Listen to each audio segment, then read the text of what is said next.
Chers téléspectateurs, je vous salue. C'est une joie pour moi d'être avec vous ce matin pour vous communiquer les pensées du Seigneur. Sans plus tarder, nous tournons nos regards dans les Saintes Écritures. Nous sommes dans le livre de Ruth, le chapitre 1, les versets 1 à 7 et les versets 19 à 21, qui dit ceci. Du temps des juges, il eut une famine dans le pays. Un homme de Bethléem, de Juda, partit avec sa femme et ses 2 enfants pour faire un séjour dans le pays de Moab. Le nom de cet homme était Elimelech, celui de sa femme Naomi, et ses 2 fils s'appelaient Machlon et Kiljon. Ils étaient Éphratiens de Bethléem de Juda.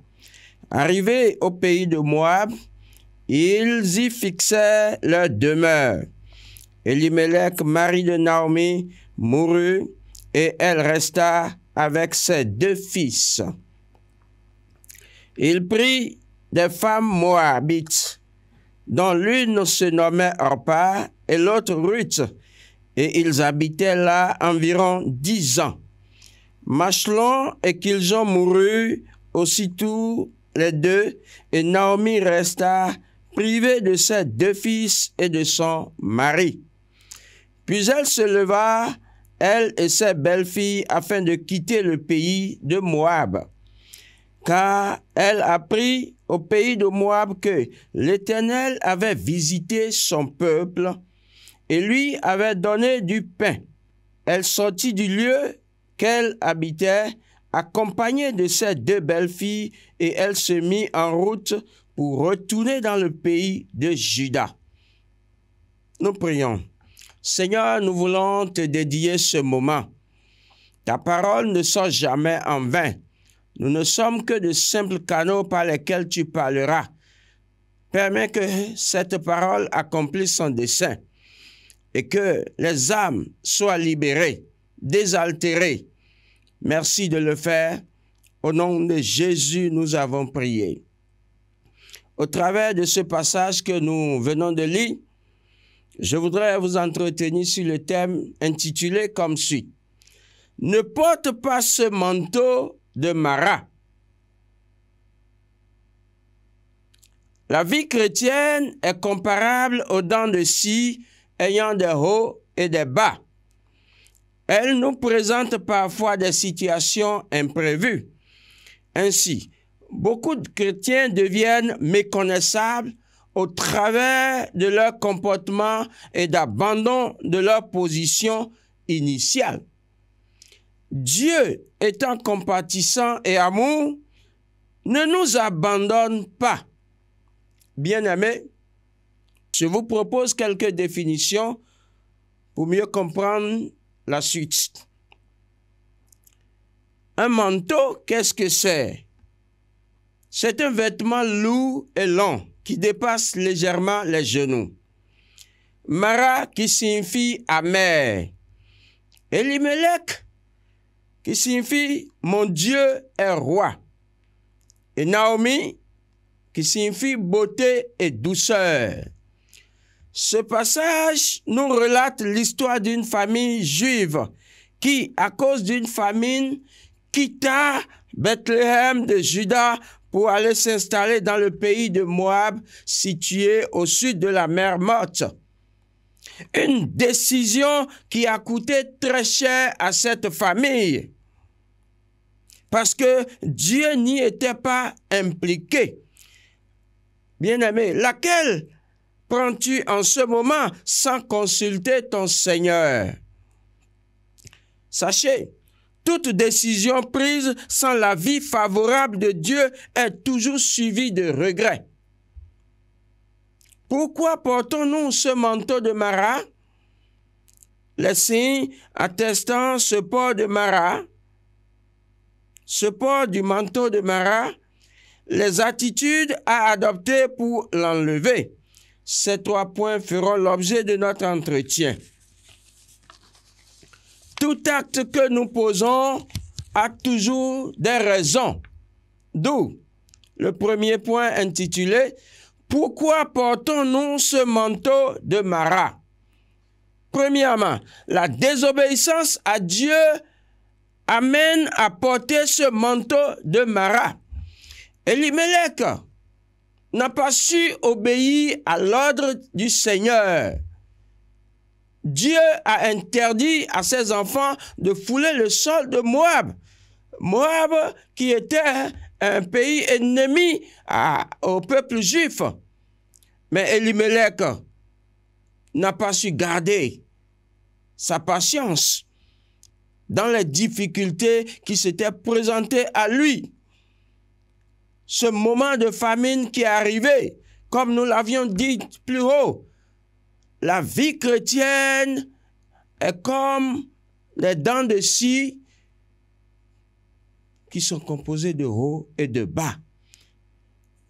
Et lorsque Elimelech s'était retrouvé dans de telles situations, il s'est empressé de prendre une décision de quitter Bethléem pour Moab, pensant que là, il pouvait trouver la joie qu'il désirait tant. Il pouvait trouver satisfaction à ses problèmes, oubliant que le Seigneur ne l'y a point autorisé.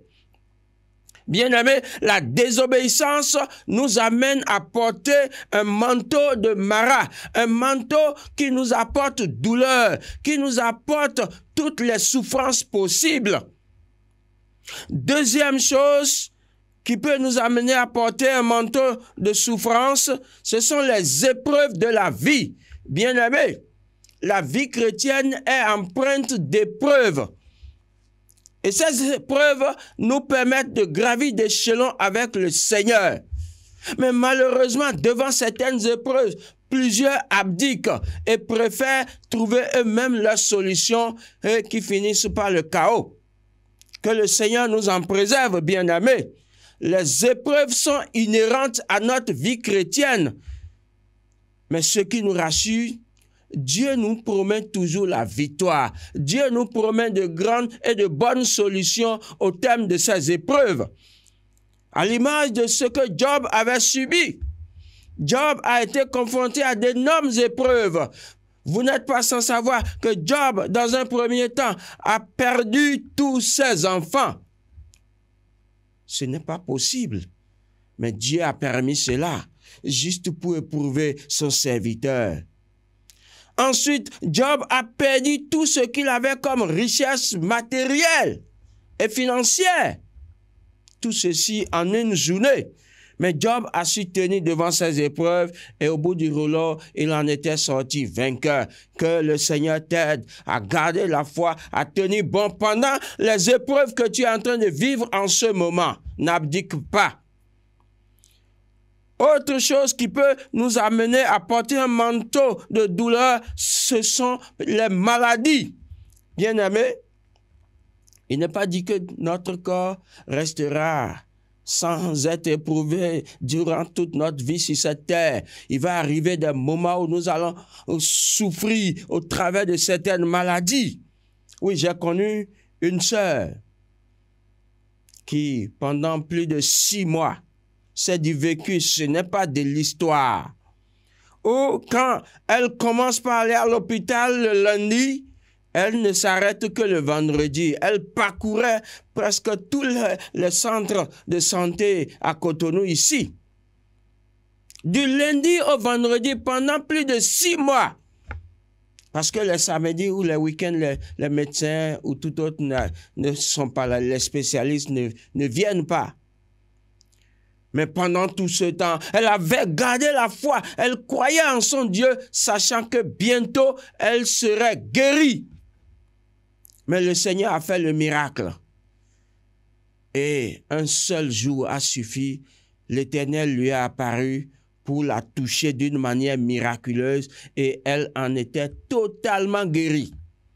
Bien-aimé, toi qui consciemment désobéis à Dieu, change ce comportement et sache que l'épreuve aura son terme comme ce fut le cas de Job. N'oublie pas que tu adores un Dieu qui guérit et par ses maîtres ici, tu seras libéré de toute maladie. Tout ceci se manifeste par des signes probants.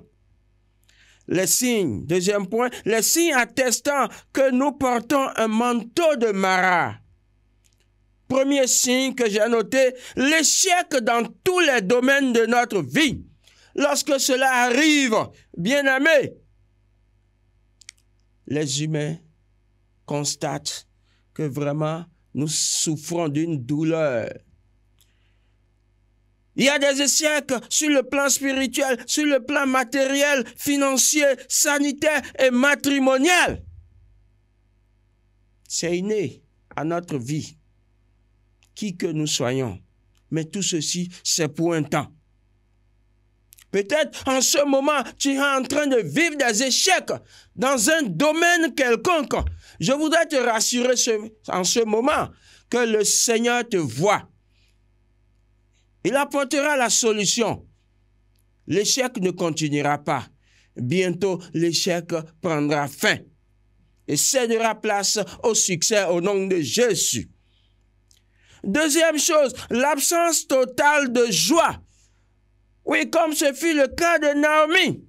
Naomi avait perdu la joie parce elle quittait Bethléem dans la joie. Elle disait, oui, je quittais ce pays dans l'abondance, mais l'Éternel m'a affligé, me ramène totalement dans la douleur. Dans ces conditions, elle ne pouvait pas sourire.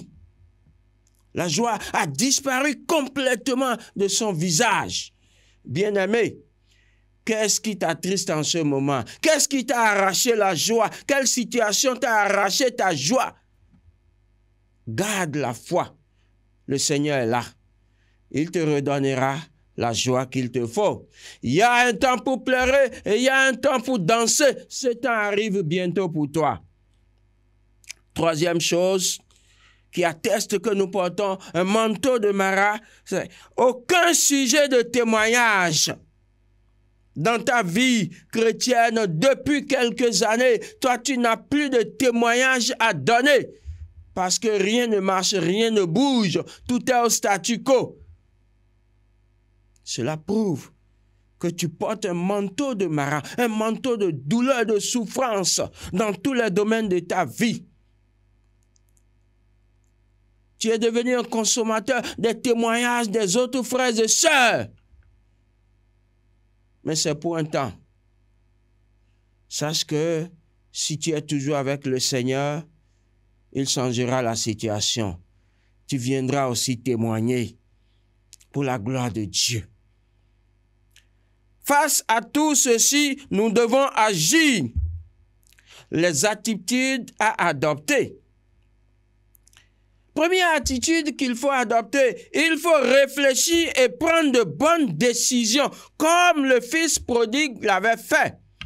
Lorsqu'il a fini de dissiper toute sa richesse, son héritage que son papa lui avait donné, il a fini par réfléchir. Il s'est dit maintenant, il faut que je retourne chez mon père. Bien-aimé, c'est le moment pour toi de réfléchir face à cette situation que tu es en train de traverser et de prendre les bonnes décisions. Lorsque ce fils est rentré chez lui, il a été accueilli avec joie. Un festin avait été organisé en son nom. Si tu peux réfléchir et prendre de bonnes décisions, ce serait salutaire pour toi. Naomi aussi avait réfléchi. Elle avait pris la décision de rentrer chez elle. Et le Seigneur a été à ses côtés. Deuxième chose que nous pouvons faire, c'est reconnaître ses torts et s'en repentir. Le fils prodigue disait, j'ai péché contre le ciel et contre toi. C'est ce qu'il disait à son papa. J'ai péché contre le ciel et contre toi. Reconnais-tu que tu as péché contre Dieu? et qu'il te faut t'en repentir sincèrement, fais-le. Et ceci serait salutaire pour toi. Dieu t'attend fermement. Dieu attend cette repentance de ta part pour te restaurer. Ensuite, revenir au Seigneur de tout son cœur. Bien-aimé, nous devons savoir qu'à un moment T de notre vie, lorsque nous avons péché, que nous nous repentons, nous devons revenir totalement à Dieu de tout notre cœur. C'est important. Le retour à Dieu est indispensable. Dieu est compatissant et amour. Il te voit, il te connaît, il peut encore quelque chose pour toi. Quatrième chose à faire, soumettre sa situation au Seigneur dans la prière, comme Bartimée l'avait fait. Bartimée a crié, il a dit, Jésus, Fils de Dieu, aie pitié de moi. Oui, bien-aimé, c'est le moment pour toi de crier au Seigneur, quels que soient ces moments que tu traverses, ces situations que tu traverses, le Seigneur va t'écouter. Parce que quand Bartimée avait crié, Jésus a entendu son cri. Il dit, que veux-tu que je te fasse? Bien-aimé, le Seigneur veut t'entendre lui parler. Ne te tais point. Crie à Dieu et il agira. Crie, le Seigneur te parlera. Il te répondra, quelle que soit la situation, quels que soient les moments. Le Seigneur est là. Il veut t'entendre pour agir en ta faveur. Cinquième chose à faire, soyons humbles et sincères. Oui, Naomi a été humble, elle s'était soumise et elle a été sincère. J'étais parti dans l'abondance, mais je suis revenu, dans l'amertume. L'Éternel m'a rempli d'amertume, oui, c'est vrai. Elle a été sincère, elle savait qu'elle était dans l'abondance à Bethléem. Bien-aimés dans le Seigneur, humilions-nous et allons vers le Seigneur. Ouvrons-lui notre cœur d'une manière sincère. Sixième chose, croyons à un lendemain meilleur. Bien-aimés dans le Seigneur, nous devons croire à un lendemain meilleur si nous voulons véritablement que le Seigneur nous restaure. Frères et sœurs, je ne connais quelle situation est en train de traîner ton cœur en ce moment. Mais je voudrais que tu ne continues pas à porter ce manteau de Mara. Ce manteau va te détruire. Ce manteau risque de te tuer. Mais lorsque tu vas revenir au Seigneur, lorsque tu vas continuer par croire que le Seigneur peut te restaurer dans cette situation, il le fera pour sa gloire. Job a été restauré. Ce n'est pas ton cas qui dépasse le Seigneur. Il est prêt à le faire encore pour toi. Alors, de tout ce qui précède, bien-aimés, sachons que la vie chrétienne est comme la traversée du désert vers Canaan et seuls les persévérants avaient foulé le sol du pays promis par Dieu. Il n'y a pas mieux ailleurs qu'en Jésus-Christ. Je le dis bien, écoute, bien-aimé, il n'y a pas mieux ailleurs qu'en Jésus-Christ.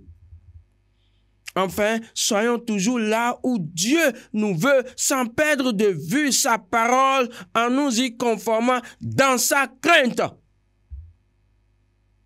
Si vous savez ces choses, vous êtes heureux, pourvu que vous les pratiquiez. Que Dieu nous bénisse ce matin. Nous allons prier. Nous allons demander au Seigneur, tous ceux qui portent ce manteau de Mara et qui se tordent de douleur, que la main de Dieu les touche et les relève de la situation.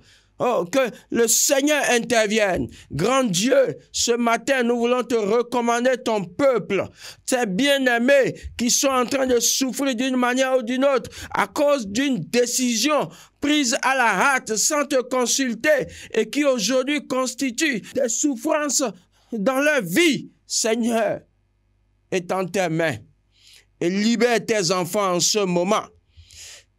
Délivre-les de cette situation maintenant, Père.